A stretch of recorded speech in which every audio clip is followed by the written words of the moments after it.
अब समझने की कोशिश करते हैं दरअसल पूरा माजरा क्या है, और ममता बनर्जी इतने गंभीर आरोप लगा रहे हैं तो उसकी कोई बुनियाद है, या ममता बनर्जी जैसा बीजेपी आरोप लगा रही है कि ममता बनर्जी को लग रहा है कि उनकी सरकार जाने वाली है, इसलिए खामखा चुनाव आयोग पर आरोप लगा रही है।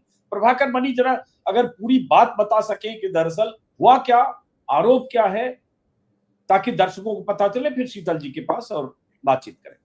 देखिए, हम लोग देख रहे हैं पश्चिम बंगाल के चुनाव में बहुत चीजें पहली बार हुई हैं, इस बार हो रही हैं। और ममता बनर्जी तो दूसरे दौर के मतदान के पहले से ही कहती रही हैं कि चुनाव आयोग ईवीएम में गड़बड़ी कर सकता है। अपने पार्टी के नेताओं समर्थकों से अपील करती रही हैं कि 24 घंटे रात भर जग के भी पहरा देना होगा स्ट्रांग रूम के बाहर, जहां जिस इमारत में रखा गया है ईवीएम को, वहां पहरा देना होगा। उसी हिसाब से पार्टी के लोग वहां लगातार पहरे पे हैं और दर्जनों कार्यकर्ता, बड़े नेता भी वहां चक्कर लगा रहे हैं, पहरे पे हैं। कल शाम को अचानक खबर आई कि जहां नेताजी सुभाष स्टेडियम के नेताजी इंडोर स्टेडियम में खुदीराम अनुशीलन केंद्र के भीतर ईवीएम रखा है, वहां भीतर कुछ लोग हैं और कुछ गड़बड़ी कर रही है।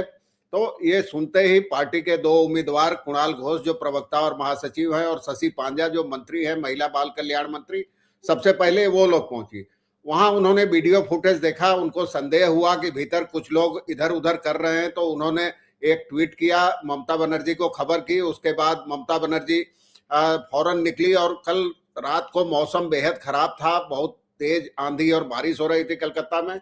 उसी मौसम में कई दर्जन कार्यकर्ता पार्टी के भी पहुंचे, ममता बनर्जी पहुंची, कई नेता पहुंचे, फिरहाद हकीम शहरी विकास मंत्री वो भी पहुंचे।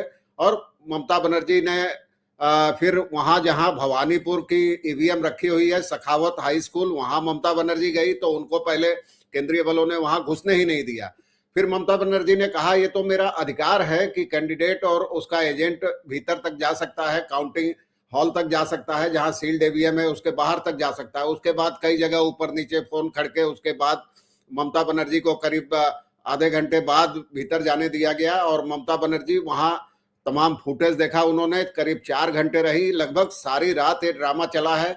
इस बीच बीजेपी के भी कई उम्मीदवार, संतोष पाठक समेत कई नेता भी वहां पहुंच गए। दोनों पक्ष में बाकायदा नारेबाजी होने लगी।